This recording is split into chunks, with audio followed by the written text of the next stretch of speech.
আবু বকর ডাক দেয়া বলি, ইয়া রাসূলুল্লাহ, ইয়া হাবিবাল্লাহ, আপনি কেন বারবার পিছন দিকে তাকান? ইয়া রাসূলুল্লাহ, কাফের মুশরিকরা আমাদেরকে ধরতে পারবে না।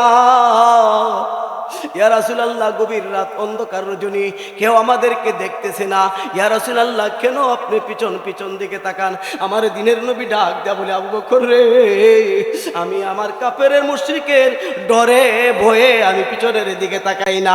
আবু বকর রে, পিছন তাকাইতেছি আমার মায়ের দেশ, আমার বাবার দেশ, আমার বংশর দেশ, আমার জন্মভূমি মক্কা নগরী ছেড়ে যাইতে মায়া লাগছে।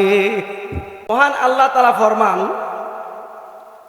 উতলু মা উহিয়া ইলাইকা মিনাল কিতাব ওয়া আকিমিস সালাহ ইন্নাস সালাতা তানহা আনিল ফাহশাই ওয়াল মুনকার ওয়া লাযিকরুল্লাহি আকবার আল্লাহু ইয়ালামু মা তাসনাউন। জুড়ে বলি আল্লাহু আকবার। হয় না? আরো জুড়ে। মহান আল্লাহ তাআলা তার কালামে ইরশাদ করেন, হে নবী, আপনার উপর আমার প্রত্যাদেশিত কোরআন তেলাওয়াত করুন এবং নামাজ কায়েম করুন এবং আমার বৎপরত্ব, আমার প্রশংসা আপনি করুন। আর নামাজ পড়লে কি হবে? এই নামাজে ফাহশা কাজ থেকে, মুনকার কাজ থেকে আল্লাহ আপনাকে আমাকে বিরত রাখবেন। কোন সুবহানাল্লাহ।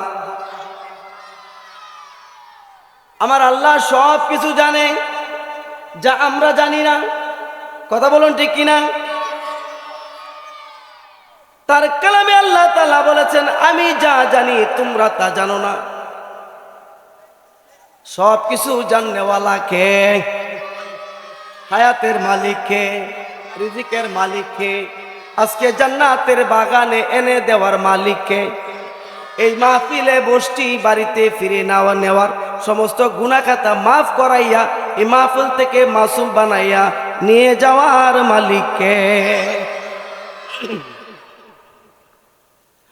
উতলু মা উহিয়া ইলাইকা মিনাল কিতাব, হে নবী তেলাওয়াত করুন। আল্লাহর নবীর উপর যদি আদেশিত হয় তাহলে এই কাজটা সহজ না কঠিন? এই কাজটার কত বড় গুরুত্ব, কথা বলুন। কোরআন তেলাওয়াত করা কত বড় গুরুত্বর ব্যাপার, কথা বলুন ঠিক কিনা?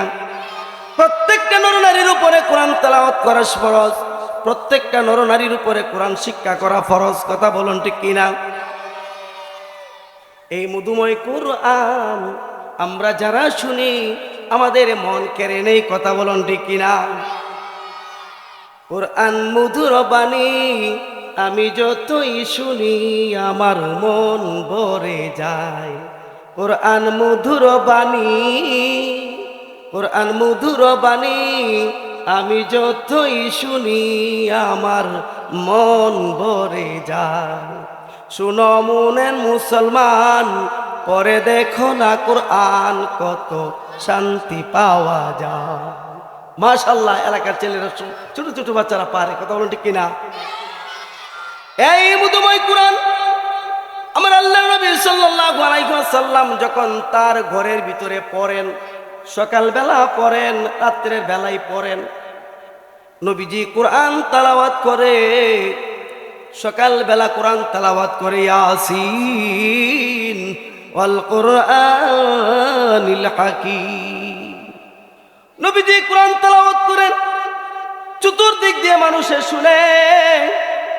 কোরআন তেলাওয়াত শুনে কাফের মুশরিকরা নবীজির কাছে হাতে বায়াত হয়ে কালিমা পড়ে লা ইলাহা ইল্লাল্লাহু মুহাম্মাদুর রাসূলুল্লাহ সাল্লাল্লাহু আলাইহি ওয়াসাল্লাম। এত মধুময় কোরআন সর্বপ্রথম নবীজি মানুষকে দাওয়াত দিলেন, দিনের দাওয়াত এই কোরআন তেলাওয়াতের মাধ্যমে। এই কোরআন তেলাওয়াতের মাধ্যমে নবীজি মানুষকে দিনের দাওয়াত দিতে শুরু করলেন। নবীজি কোথাও যান নাই, নবীজির ঘরে বৈশা কোরআন তেলাওয়াত করে, নবীজি কোরআন সকালবেলা সূরা ইয়াসিন তেলাওয়াত করে, নবীজি বিকালবেলা সূরা ওয়াকিয়া তেলাওয়াত করে, নবীজি সদা সর্বদা কোরআন তেলাওয়াত করে। এই দিকটা যারা শুনে সবার মনের মধ্যে খুব মজাই লাগে। কিছু সংখ্যক মানুষ মুসলমান হয়ে যাচ্ছে, কিছু সংখ্যক মানুষ স্বেচ্ছা মুসলমান হয়ে যাচ্ছে। নবীজির কোরআন তেলাওয়াত শুনে, মধুময় কোরআন তেলাওয়াত শুনে, নবীজির কণ্ঠে সুন্দর কোরআন তেলাওয়াত শুনে মানুষ মুসলমান হতে যাচ্ছে, অনেক লোক মুসলমান হয়ে যাচ্ছে। এবার কাফের মুশরিকদের মনের মধ্যে লেগেছে ঘটনাটা কি, মানুষ কেন মুসলমান হয় গিয়ে দেখতে হবে। আবু জাহেল ছিলেন তাদের লিডার, উতবা ছিলেন লিডার, সাইবা ছিলেন লিডার। বড় বড় লিডারগুলি পরীক্ষা করা শুরু করে দিলেন মানুষ কিভাবে মুসলমান হয়।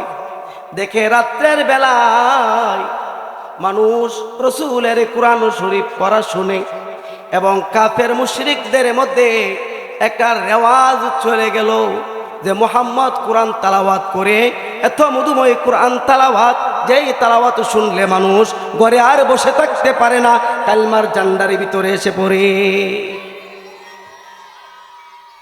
এবার আবু জাহেল লক্ষ্য করল আমার বাতিদা কি পড়ে দেখি।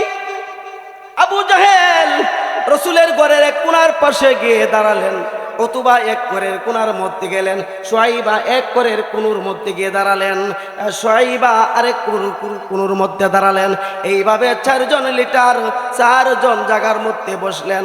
একজন আবু জাহেল, আবু লাহাব, উতবা, সাইবা চারজন ঘরের চার কোণার মধ্যে দাঁড়াইয়া নবীজির কোরআন তেলাওয়াত শুনে এত মজুর লাগে, মজই লাগে। সারা রাত কাটিয়ে দেন তারা কোরআন তেলাওয়াত করে। এবং আরেক দিন যখন কোরআন তেলাওয়াত শুনতে শুনতে আমার নবীজির মধুময় কোরআন তেলাওয়াত শুনে আবু জাহেলের মুখ দিয়ে আল্লাহু আকবার শব্দ উঠে গেল। এই শব্দ উচ্চারণ করার পর আবু জাহেলের শব্দকে লক্ষ্য করে দেখে আবু লাহাব, দেখে এই সেইখানে কোনোর মধ্যে কে দেখে একটা লোক, সেখানে গিয়ে দেখে আবু জাহেল, আবার তার কোনোর মধ্যে আরেক কোনো গিয়ে দেখে অথবা আরেক কোনার মধ্যে গিয়ে দেখে সাইবা।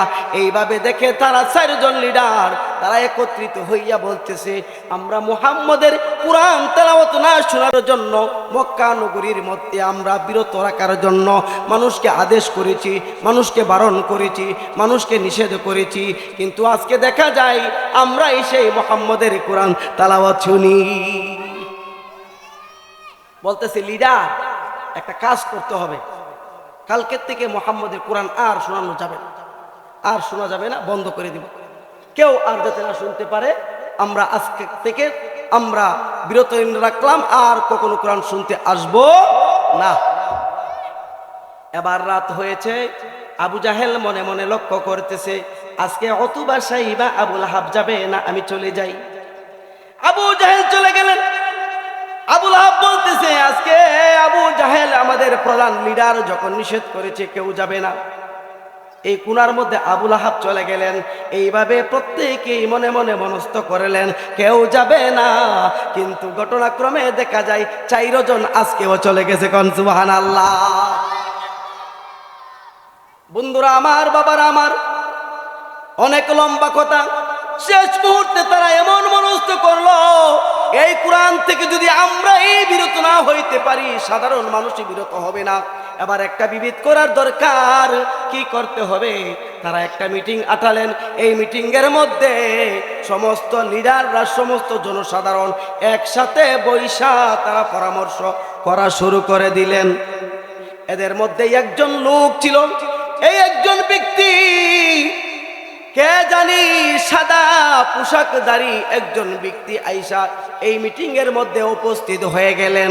সবাই বলতেছে মুহাম্মদকে দেশান্তর করা হোক, মুহাম্মদকে বন্দী করা হোক, কেউ বলতেছে মুহাম্মদকে হত্যা করে দেওয়া হোক। জোরে কোন নাউজুবিল্লাহ। এবার আবু লাহাব বলেন মুহাম্মদকে যদি আমরা এই কোরআন থেকে বিরত না করতে পারি তাহলে ইসলাম আস্তে আস্তে বাড়তেই থাকবে। তারা এই পরামর্শের মধ্যে যিনি ছিলেন অজ্ঞাত একজন লোক, তিনি তাদের পরামর্শের মধ্যে সামিল হইলেন।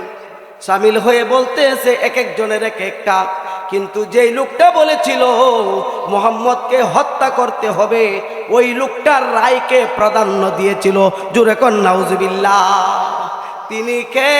তিনি হলেন সেই লোক যিনি আপনার আমার প্রকাশ্য শত্রু, আন্তরিক শত্রু, ভিতরের শত্রু, গোপনের শত্রু, প্রকাশ্য শত্রু। তিনি হলেন আর কেউ না, ইবলিস। কথা বলুন ঠিক কিনা? ইবলিস আইসা এদেরকে রায় দিয়েছে মুহাম্মদকে হত্যা করে দেওয়া হোক, কেউ বলতেছে দেশান্তর করে হোক। জুড়ে বলেন নাউজুবিল্লাহ। চতুর্দিক দিয়ে ষড়যন্ত্র আটালো, আজকে রাত্রের ভিতরে মুহাম্মদকে হত্যা করা হবে। রায় হয়ে গেল, রায় হয়ে গেল। আমার আল্লাহ জানে না, জানে না। আল্লাহু ইয়ালামু মা তাসনাউন। কোন আল্লাহু আকবার। আল্লাহ জানিয়ে দিলেন, জিব্রাইল যাও আমার হাবিবকে জানিয়ে দাও, তাদের ষড়যন্ত্রের কথাটা জানিয়ে দাও। কারণ আমার হাবিব কাফের মুশরিকদের হাতে মার খাবে, আমি আল্লাহ সহ্য করতে পারবো না। নবীজিকে যদি কাফের মুশরিকরা কতল করে, আমার আল্লাহর সহ্য হবে? জানিয়ে দিলেন কি করতে হবে। আবার আল্লাহর হুকুম আসছে, জিবরাইল এসে বলতেছে, ইয়া রাসূলুল্লাহ, ইয়া হাবিবাল্লাহ, দিনের নবী, আপনি মক্কা ছেড়ে আপনি মদিনায় চলে হিজরত করতে হবে। আল্লাহর নির্দেশ হয়ে গেলেন। আমার বন্ধুগণ, আল্লাহ রাসূল সাল্লাল্লাহু আলাইহি ওয়াসাল্লাম তার ঘরের মধ্যে হযরত আলী রাদিয়াল্লাহু তাআলা আনহুকে শুয়াইয়া রাসূল আজকে রাতে ঘর থেকে বের হবে মনস্থ করলেন। ধরে কন্যা সুবহানাল্লাহ। আলীকে ডাক দেয়া বলে, আলী, ও আলী, তোমাকে আমার বিছানার মধ্যে শোয়া আমি রাত্রে হিজরত করে মদিনায় চলে যাব। আলী রে, তারা তোমাকে মুহাম্মদ মনে কইরা হত্যা করতে পারে, তোমাকে কতল করতে পারে, তোমাকে মারতে পারে, তোমার উপর না যাই না, না শুই না ওই আঘাত করতে পারে। পারে কি পারে না? মুহাম্মদের সিটের মধ্যে যখন রাখা হবে, তখন আলী তোমাকে আমি মুহাম্মদ মনে কইরা তোমাকে কতল করতে পারে। কথা বলুন ঠিক কিনা? এ আলী, তুমি রাজি আসনি? আমার অনুপস্থিতি যেন তারা টের না পায়। আমার আল্লাহ আমাকে আদেশ করেছে হিজরত করার জন্য। আলী রে, ওই চক্রান্তকে মিটানোর জন্য, তাদের মোকাবেলা করার জন্য এই কৌশলটা অবলম্বন করতে হবে। আলী রে, তুমি রাজি আসুনি? আলী ডাক দেয়া বলি, ইয়া রাসূলুল্লাহ, ইয়া হাবিবাল্লাহ, দিনের নবী, আপনার জন্য আমি অধম আলীর জীবন যদি কুরবান করে দিতে হয়, আমি প্রস্তুত আছি। কিন্তু রাসূলের জন্য সাহাবীরা জীবন দিতে প্রস্তুত। এই এলাকার মানুষ, চাঁদপুরবাসী, আল্লাহর ঘরের এই জান্নাতের বাগানে, নবীজির বাগানে আজকে রাত্রে 4-5টা ঘন্টা সময় দিতে রাজি না। কথা বলুন ঠিক কিনা? এলাকায় মানুষ আরো আছে না, অবহেলা করবে। আল্লাহ তাআলা হেফাজত করুক। সবাই জুড়ে বলেন আমিন। এবার রাসূল আলীকে শোয়া দিলেন। রাতের বেলা যখন গভীর হয়ে গেল, আমার রাসূল সাল্লাল্লাহু আলাইহি ওয়াসাল্লাম এই রাত্রে বের হয়ে যাবে কাফের মুশরিকদের মধ্যে। প্রত্যেক বংশের বড় বড় যে লিডার ছিল, বড় বড় যে শয়তানদি ছিল, বড় বড় যে মস্তানদি ছিল, বড় বড় যে কুখ্যাত কারাপটি ছিল, এক একটা বংশের থেকে এক একজনকে একত্রিত করলো। সবাই মিলে আমার নবীজির গড়টাকে বেষ্টন করেছে। চিৎকার দিয়ে বলেন নাউজুবিল্লাহ। জুরে কন্যা। এবার নবীজি ঘর থেকে বের হবে। আল্লাহ তাআলা ইরশাদ করেছেন, আল্লাহ তাআলা আদেশ করেছেন, আমার নবীজি সূরা ইয়াসিন কিতাবে লিখেছে, সূরা ইয়াসিন পড়তে পড়তে নবীজি ঘর থেকে বের হয়েছে। জোরে কোন সুবহানাল্লাহ। নবীজি সূরা ইয়াসিন তেলাওয়াত করলেন, আস্তে করে ঘর থেকে বের হইলেন। জিবরাইল আলাইহিস সালাম ডাক দিয়ে বলে, ইয়া রাসূলুল্লাহ, আপনি এক মুষ্টি মাটি হাতে নেন। এক মুষ্টি মাটি হাতের মধ্যে নিয়ে লা ইয়াবসিরুন, শব্দটা তার হাতের মধ্যে ফুঁক দিয়া আল্লাহর নবী যখন ছেড়ে দিলেন, সমস্ত কণাগুলো আমার আল্লাহ ফেরেশতাদের মাধ্যমে ওই কাফের মুশরিকদের চোখের মধ্যে ফেলে দিয়েছে। কন্যা সুবহানাল্লাহ। কাফের মুশরিকরা চোখ কসলাইতে কসলাইতে নবীজি বের হয়ে গেলেন। নবীজি বের হয়ে গিয়ে হযরতে আবু বকর সিদ্দিক রাদিয়াল্লাহু তাআলা আনহুর ঘরের মধ্যে করাঘাত করেন, দরজার মধ্যে টক টক করে করাঘাত করলেন, সাথে সাথে দরজাটা খুলে দিয়েছে। আল্লাহর নবী ডাক দিয়া বলেন, আবু বকর রে, প্রথম করাঘাতের সাথে সাথে তুমি দরজাটা কিভাবে খুললা? রাত তো গভীর হয়েছে, প্রায় 2টার মতো বেজেছে। জোরে এখন সুবহানাল্লাহ।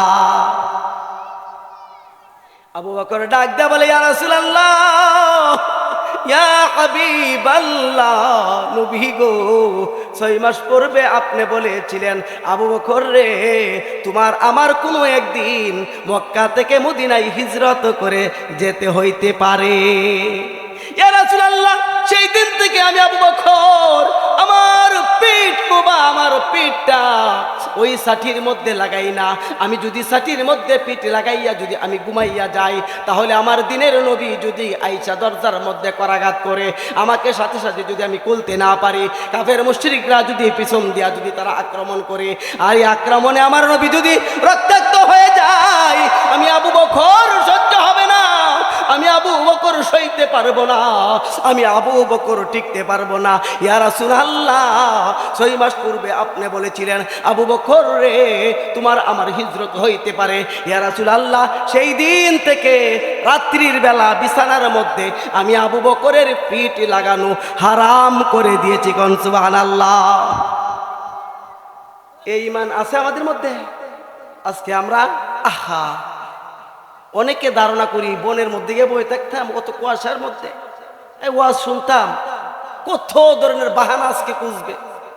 আল্লাহ তাআলা হেদায়েত দান করুক, সবাই জোরে বলেন আমিন। আল্লাহ নবী ডাক দিয়ে বলে, আবু বকর আর দেরি করা যাবে না। আবু বকর রে, রাসূল আবু বকরের বুকের মধ্যে বুকটা লাগাইয়া জড়াইয়া ডাকে, আবু বকর এত ভালোবাসো রে আবু বকর, তোমার দিনের নবীকে এত ভালোবাসো, আর আমার বংশের লোক, আমার চাচারা আমাকে চিনল না, আমার ভাই আমাকে চিনল না, আমার বাতিজা আত্মীয় স্বজনরা আমাকে চিনল না, কিন্তু আবু বকর রে এত মায়া এত মহব্বত করো আমাকে। আবু বকর রে, তুমি আজকে আমার হিজরতের সাথী, তুমি আমার সাথে হবে জান্নাতের সাথী। কোন সুবহানাল্লাহ। মক্কাবাসী কাফের গনে জ্বালা যন্ত্রণা,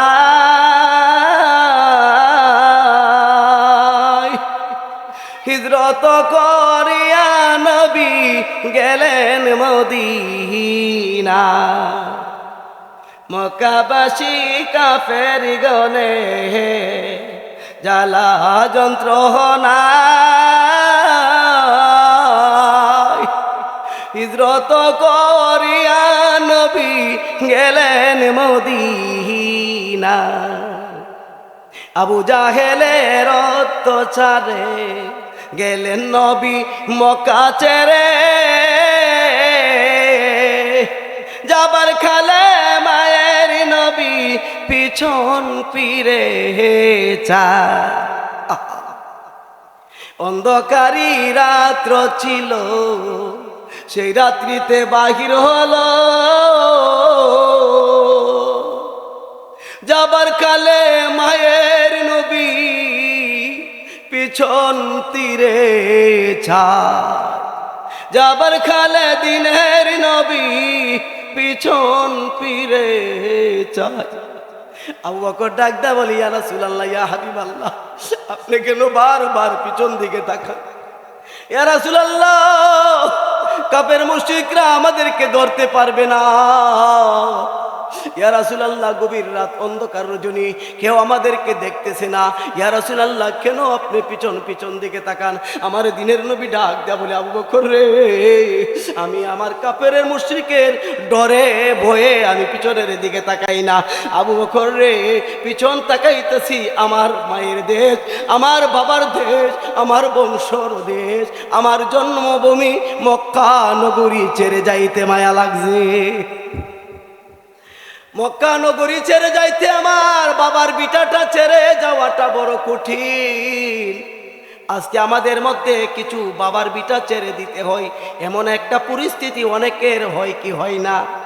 কেমন মানুষের দ্বারা হয় রে ভাই, আপনার এলাকায় হয় কিনা আমি জানি না, কিন্তু কিছু সুদকুর আছে 10,000, 20,000, 20,000, 30,000, 30,000, 45,000 এইরকম ভাবে টাকা লাগাইতে লাগাইতে 1 লাখ, 2 লাখ, 3 লাখ, 5 লাখ যখন যাইতে থাকে, তখন লোকটা আর ঋণ শোধ করতে পারে না। বাবার বিটাটা বেচ্ছা ওই সুদকুরের ঋণ দিতে হয়। কথা বলুন ঠিক কিনা? আছে না নাই? কুত্তার বাচ্চা ফুটফুটে সুন্দর, আছে না নাই? বাইরে যারা সুদকুর, তারা কখনো জান্নাতে যাইতে পারবে না। আমার নবীজি সুদকুরের ব্যাপারে খুব কঠোর ছিল। এই এলাকার যত সমস্ত ভাই আছে, আল্লাহ ওই ভাইদেরকে হেদায়েত দান করুক। সবাই জুড়ে বলেন আমিন। ওরা দেখবেন খুব সুন্দর ফুটফুটে কাপড় লতা পরে, দেখবেন নতুন নতুন পায়জামা, নতুন নতুন পাঞ্জাবি, নতুন নতুন গেঞ্জি, দেখবেন সাদা সাদা লুঙ্গি পরে, স্বর্ণের সেন লাগাইয়া, গুড়ি লাগাইয়া, ফুটফুটে ক্রিম আতর মাইকা সুন্দর করে চলে। কথা বলো ঠিক কিনা? কিন্তু তাদের ঘরের মধ্যে শান্তি নাই, তাদের বিবির মধ্যে শান্তি নাই, বিবি স্বামী স্ত্রীর মধ্যে ভালোবাসা নাই। সন্তানরা তাকে আব্বু করে ডাকে না, সন্তানরা সব মাতা পিতার কথা শুনে না, সন্তানরা হয়ে যায় অবাধ্য। এলাকার মানুষ তাকে আন্তরিকভাবে ভালোবাসে না। যখন সুদকুর সামনে আসে, লম্বা কইরা সালাম দেয়, পিছন থেকে যখন চলে যায়, তখন সুদকুরকে বলে ও একটা সুদকুর। ঠিক কিনা? এটা সবচাইতে লানত। জোরে নাউজুবিল্লাহ। আল্লাহ তাআলা আমাদেরকে হেদায়েত দান করুন। সবাই জোরে বলেন আমিন। আমার নবী, দিনের নবী বলে, আমার দেশে মায়া লেগে রে, আমার মক্কা নগরীটা ছেড়ে যাইতে আমার বড় মায়া লাগছে। নবীজি পিছন পিছন দিকে তাকাইলেন, এইভাবে যাইতে যাইতে গারে হেরার মধ্যে গিয়ে পৌঁছলেন। জোরে কোন সুবহানাল্লাহ।